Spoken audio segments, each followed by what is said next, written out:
Hello welcome everyone, मैं हिमांशु शर्मा। आज मैं आया हूँ फिर से अन्नू खान सर के पास। नेफोमा के अध्यक्ष हैं सर। बहुत बहुत स्वागत है आपका हमारे चैनल पर। और पहले मुझे याद है हमने आपके साथ एक इंटरव्यू किया था पॉडकास्ट, और काफ़ी अच्छा रिस्पांस रहा। और आपसे बात करना मतलब एक बड़ा, एक जिसे कहते हैं ना, अपनापन सा महसूस होता है। और कई जो हमारे मुद्दे हैं जिन पे हमें लगता है कि हमें चर्चा करनी चाहिए, और रियल एस्टेट से जुड़े हुए जो मुद्दे हैं उनका जो निष्कर्ष है वो विभिन्न विभिन्न लोगों के साथ इंटरव्यू करने के बाद ज़्यादातर यही वो होता है कि जी आपके पास आके एक सही निष्कर्ष निकल पाता है इसका। जी जी जी। तो दो चार मुद्दे ऐसे थे सर जिनको लेके मुझे लगा कि आज आपसे मिलते हैं और डिस्कशन करते हैं। पहला तो सबसे बड़ी समस्या आज सर सोसाइटियों में कई जगह जो मुद्दे ऐसे हैं जहां एक टकराव की स्थिति हो रही है। पिछले दिनों हमने एक किस्सा देखा था, एक सोसाइटी आगे श्रीकांत त्यागी जी वाला एनक्रोचमेंट को लेकर। तो सोसाइटी में जो ये एनक्रोचमेंट आजकल हो रहे हैं उनके प्रति आप क्या, आपका मतलब रवैया है, या क्या आप इस पे कहना चाहेंगे, कैसे इस पर अंकुश लग सकता है? क्योंकि सोसाइटी में ज़्यादातर लोग अच्छे पढ़े लिखे लोग रह रहे हैं, आईएएस आईपीएस भी हैं, और फैसिलिटी में जो कर्मचारियां रह रहे हैं उनकी भी अपनी एक लिमिट है। फोर्सफुली वो नहीं कहते कि जी आप ये एनक्रोचमेंट हटा लीजिए, आपने ये कवरिंग बालकनी की है, इस पे इसको हटाइए। तो उस स्थिति को आपको क्या लगता है कैसे डील करना चाहिए, या इसका क्या एक समाधान हो सकता है? हिमांशु जी, है क्या कि सोसाइटी है और पहले जैसे घर तो है नहीं कि बड़े बड़े घर हैं, भाई 500 गज का घर है, 200 गज का घर है। अब बच्चे वही हैं कि गांव से निकल के यहाँ दिल्ली आ गए, दिल्ली एनसीआर में आ गए, रहने लगे। और जैसे कि आपने कहा कि ज़्यादातर आईएएस है, पीसीएस है, अधिकारी है, वो भी रहते हैं सोसाइटियों में। तो ये बिल्कुल सत्य है कि ज़्यादातर पढ़े ही लिखे लोग हैं, और कुछ लोग होते हैं जैसे इंक्रोचमेंट करते हैं। इंक्रोचमेंट करने के दो तरीके हैं। एक तो आप अपनी बालकनी कवर कर लें। कुछ लोग क्या है कि एक बालकनी कवर कर लेते हैं, कुछ लोग क्या है तीनों बालकनी कवर कर लेते हैं। कुछ अब जैसे ऊपर के जो फ्लैट हैं उन पे इतनी दिक्कत नहीं होती है कि आप बालकनी कवर कर लें एक दो, तो कोई फ़र्क नहीं पड़ता है। लेकिन जहाँ सोसाइटी में नीचे के फ्लैट हैं, जो नीचे स्टिल पार्किंग जो जहाँ थी वहाँ बनाए हुए हैं फ्लैट, तो वहाँ पर अगर आप कवर कर लेते हैं, फेंसिंग लगा देते हैं और उसको बिल्कुल बाउंड्री के साथ में ही कवर कर लेते हैं, तो फिर लोगों को दिक्कत हो जाती है। तो उससे बहुत बड़ी समस्या उत्पन्न हो जाती है। ग्रीन जो है एरिया वो भी मतलब ग्रीन एरिया डिस्टर्ब होता है, डिस्टर्ब है। जो बिल्डिंग का बाहरी ढांचा है उसमें भी अगर बदलाव करें वो भी अच्छा नहीं लगता। पूरा ओवरऑल सोसाइटी के स्ट्रक्चर को देखा नीचे का अच्छा नहीं लगता है। और हालांकि कई जो सोसाइटियां हैं वहाँ पर इंट्रैक्शन लोगों ने दे रखा है, जो सोसाइटी बिल्डर है या ईओ वहाँ हैंडओवर हो गई है, तो उन्होंने बिल्कुल बाकायदा अपनी सोसाइटी को मेंटेन करके रखा हुआ है ऑलरेडी कि आप परमिशन नहीं कर सकते, आपको अगर कुछ भी करना है तो आप हमसे परमिशन लेंगे। ऐसी दर्जनों सोसाइटियाँ हैं। लेकिन वहीं पर दूसरी तरफ ऐसी भी सोसाइटियाँ हैं जहाँ ये रोज़ लड़ाई झगड़े इसके तहत चलते हैं कि इंक्रोचमेंट हो रहा है। अब इंक्रोचमेंट हो रहा है, वो देखिए अथॉरिटी में जाएगा, अगर रजिस्ट्री नहीं हुई है तो वहाँ दिक्कत होगी, तो वो रजिस्ट्री में ऑब्जेक्शन होगा तो तब वो हटाना पड़ेगा। इंक्रोचमेंट तो इंक्रोचमेंट है, अगर ज़्यादा इंक्रोचमेंट करेंगे तो दिक्कत तो है ही। तो वो सोसाइटी के लिए भी दिक्कत है और सोसाइटी जो निवासी है उनके लिए भी दिक्कत। अभी हाल ही की एक सोसाइटी थी जिसमें मैंने एक इंटरव्यू शूट किया था। एक सोसाइटी है, उनके प्रेसिडेंट साहब का। सोसाइटी में नीचे के जो फ्लैट हैं उनकी बालकनी को कवर किया गया, और इतना एरिया था उनके पास कि एक एक उसमें कमरा भी बन गया जी। ऊपर तक कवर करके शेड लगा के बढ़िया एक कमरा और निकल गया। फायर सेफ्टी के पॉइंट ऑफ व्यू से वे पूर्णतया उसका उल्लंघन था। अगर इफ इन केस कभी आग लगे तो रेस्क्यू कैसे हो, बाहर से पूरा बंद अगर किया हुआ है। इसके लिए उन्होंने नोएडा अथॉरिटी में काफ़ी प्रयास किए, चक्कर लगाए, और उनको फाइनली एक पत्र वहां से मिल गया जो वो एनक्रोचमेंट हटाने के आदेश आ गए। तो जी मीडिया में भी चला वो, उनके साथ हमारा इंटरव्यू भी हुआ, जेसीबी भी मौके पर पहुंच गई, उस पर पुनः फिर स्टे लगा, फिर वह दूसरी जो पार्टी है वो चले गए हाई कोर्ट। अभी वो फिर ठंडे बस्ते में चला गया।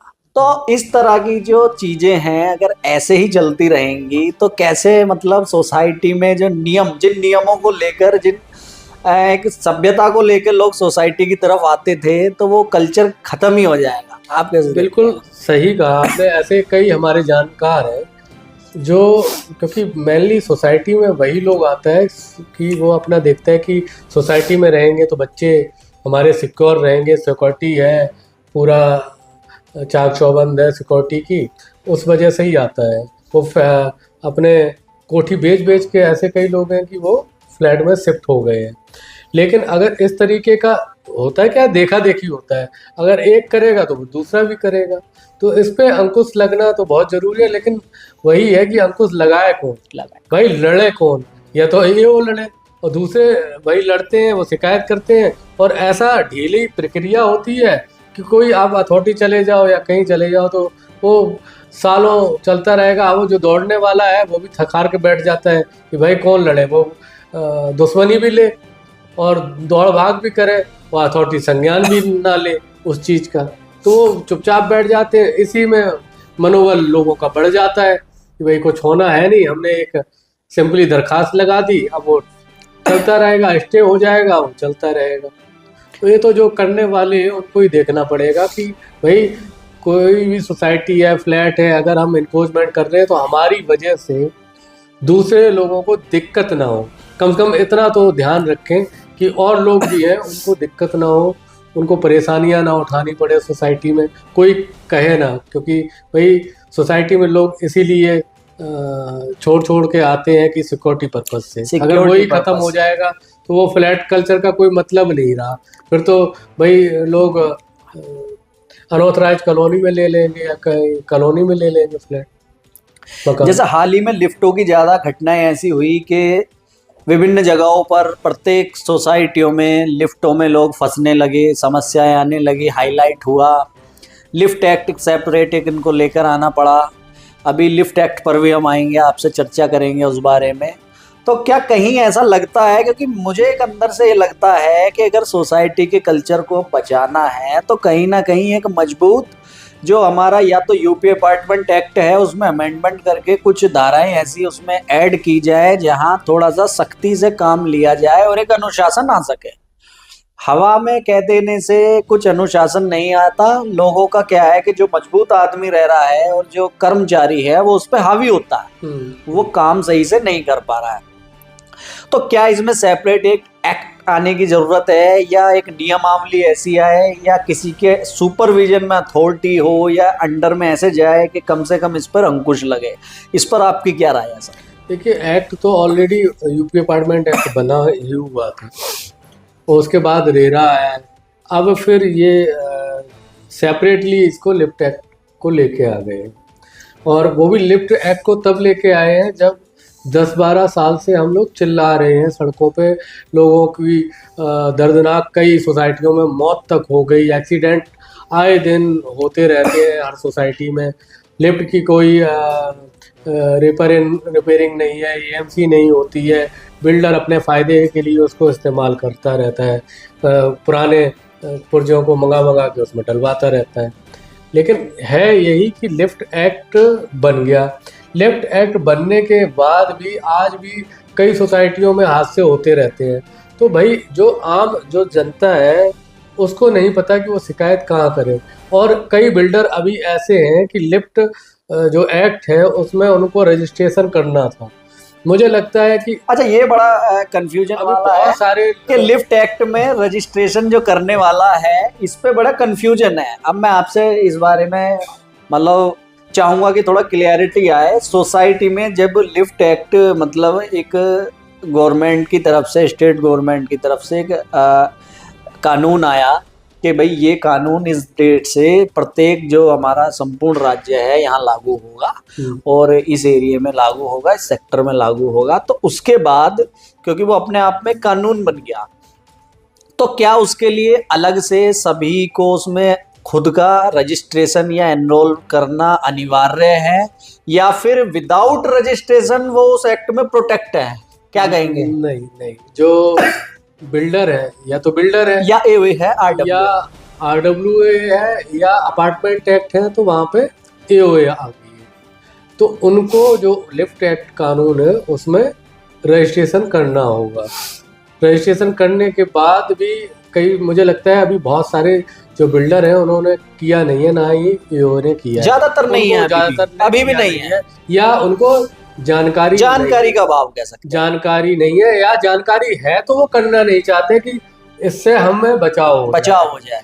लेकिन ये वही है कि अगर लिफ्ट एक्ट लागू हो गया उत्तर प्रदेश में, तो कहीं पर भी घटना हुई है तो वो अपने आप उसको ले लेना चाहिए, उसको उसके अंतर्गत, चाहे वो रजिस्ट्रेशन, भाई अगर रजिस्ट्रेशन नहीं है और वहाँ कैजुअलिटी हो गई, कोई हादसा हो गया, मर गए, तो वो क्या उसमें आएगा? नहीं, तो वो आना चाहिए। और जो भी अधिकारी है, अभी लोगों को यही नहीं पता है कि उसको कौन मॉनिटर कर रहा है। लिफ्ट एक्ट बन गया है, नहीं अभी किसी ने ये जानकारी नहीं दी है कि भाई लिफ्ट एक्ट को मॉनिटर कौन कर रहा है। अथॉरिटी मॉनिटर कर रही है, या डीएम मॉनिटर कर रहे हैं, एसडीएम मॉनिटर कर रहे हैं, या पुलिस कमिश्नर उसको।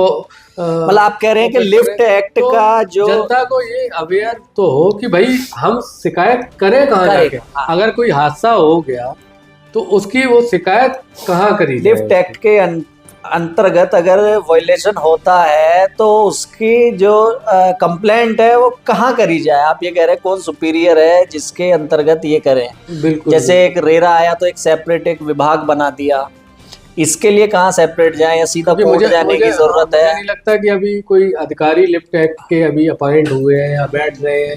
अभी हो सकता है कि डीएम साहब को जिम्मेदारी दी गई हो कि इसकी आप देख रेख करिए। तो ये बहुत जरूरी विषय है, बहुत प्रश्न है कि ऐसा कौन देखेगा? अगर कंप्लेन होगी जनरली, तो मतलब अभी क्या है, पुलिस को ही कंप्लेन करते हैं। अगर कोई हादसा हो गया तो पुलिस के पास जाते हैं कोई हादसा होने के बाद, लेकिन क्या कार्रवाई होती है उसके अंतर्गत वो नहीं पता कि बिल्डर के ऊपर कार्रवाई क्या हुई। तो जी लिफ्ट एक्ट जिस तरह से सेपरेट आया, हमारा जो प्रश्न था लिफ्ट एक्ट हालांकि हमने पूरा कवर कर लिया, उसमें जो था कि एनक्रोचमेंट के लिए क्या है, सेपरेट कोई एक्ट आने की आवश्यकता है, या फिर यूपी अपार्टमेंट एक्ट 2010 में एनक्रोचमेंट का भी मेंशन है, पर वो हर इंसान पढ़ नहीं पाता या उसे उसका थोड़ा विस्तार करने की जरूरत है, किस तरह का एनक्रोचमेंट होगा। अपार्टमेंट तो इस पे क्या कहते हैं, एक सेपरेट नियमावली की जरूरत है या कैसे इस पर अंकुश लग सकता है? कोई जरूरत नहीं है, उसमें यूपी अपार्टमेंट एक्ट में सब कुछ लिखा हुआ है, सब कुछ उसमें है, अवेलेबल है। अगर वो आप पढ़ेंगे तो उसमें आपको क्लियर लिखा हुआ है सब चीज़ कि आप इंक्रोचमेंट नहीं कर सकते। और जो अथॉरिटी के नॉर्म्स हैं उसमें भी है, और अथॉरिटी की जिम्मेदारी भी हो जाती है कि अगर कोई उल्लंघन कहीं पर हो रहा है तो वो उसको तोड़-फोड़ करे जाके, और करते भी हैं। अगर अथॉरिटी संज्ञान ना ले तो क्या किया जाए इस स्थिति में? तो फिर एक चारा या तो कोर्ट जाया जाए। मौजूदा जो लोग हैं, जो ईओयू है या बिल्डर है, वो सोचते हैं यार क्यों इस झगड़े में पड़े, वही है ना, लंबी प्रक्रिया हो जाती है, लंबी प्रक्रिया हो जाती है। उसके बाद भी कोर्ट जाओ, कोर्ट के बाद आएगा तो यहाँ पे देखना तो यहीं के प्रशासन को पड़ेगा। भाई आएंगे, पुलिस के पास जाएगा नोटिस पुलिस के पास जाएगा, अथॉरिटी जाएगा, तो आखिर में तो वही लोग आएंगे उसको रिजॉल्व करने के लिए। तो इसलिए पहले ही अथॉरिटी अगर संज्ञान ले ले और पहले ही इसको कर ले तो वो अच्छा है। और पहले ही ऐसी गाइडेंस बनानी चाहिए सभी को, और एओ को भी और बिल्डर को भी, कि भाई हमारे यहाँ पहले ही देख ले, उनकी जो टीम बैठी होती है मेंटेनेंस की, वो पहले ये देखे कि कोई इंक्रोचमेंट कर रहा है तो पहले ही उसे अवेयर कर दे, या तो एक पहले ही अपनी गाइडेंस में लिखे। अगर वो एनओसी दे रहा है, बिल्डर को हैंडओवर कर रहा है फ्लैट, तो पहले ही उसमें ये सब मेंशन होना चाहिए कि आप इंक्रोचमेंट नहीं करेंगे। जैसे वो बीबीए अपना दे रहे हैं, एक एग्रीमेंट दे रहे हैं, तो उसमें एक मेंशन हो। हालांकि लिखते हैं सर, पर वही स्थिति आती है ना, कोई मानने को तैयार नहीं है। तो इसका मतलब एक तो ये है कि एक अवेयरनेस तो आया एटलीस्ट, बिल्कुल कम से कम इस पे कुछ लोग तो ऐसे हो, मैं कहता हूँ अगर 10 लोग हैं 10 में से 2 को भी ये समझ में आती है तो भी हम कहते हैं कि आपका बिजी समय है और आपके साथ बैठने का एक ये है कि चलो कम से कम वो वीडियो बनाने का जो आज का जो पर्पज है वो सोल्व हुआ। हालांकि अपने अपने स्तर पे लोग बाग बहुत करते भी रहते हैं। सोसाइटी को हर कोई चाहता है कि अपनी सोसाइटी को अच्छे से अच्छा बनाए, कोई नहीं चाहता कि हमारी सोसाइटी गंदी हो, हमारी सोसाइटी में वही इंक्रोचमेंट हो, लोग देखेंगे फिर कहेंगे, 4 लोग कहेंगे। तो हर आदमी चाहता है कि हमारी सोसाइटी अच्छी हो, लेकिन कुछ लोग उसमें होते हैं 2-4 हर सोसाइटी में होते हैं, तो वही नॉनसेंस पैदा करते हैं। तो उनको ही थोड़ी सलाह आपके माध्यम से है कि बस ध्यान रखें कि भाई हमारी वजह से किसी को दिक्कत ना हो।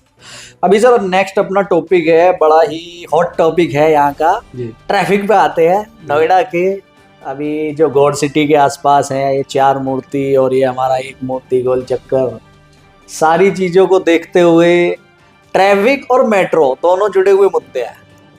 इस पे आप भी एक संस्था को रिप्रेजेंट कर रहे हैं जिसके साथ कई सोसाइटियां जुड़ी हुई हैं, अनेकों सोसाइटी के प्रेसिडेंट जुड़े हुए हैं। तो इस पे आपका क्या अपना एक वो है स्टैंड के क्या मतलब लोगों को अधिकतर जो ये सामने रोड पे फ्लैट बेचे गए, शॉप बेची गई कि भैया यहाँ मेट्रो आएगी, साल भर में आएगी, 2 साल में आएगी।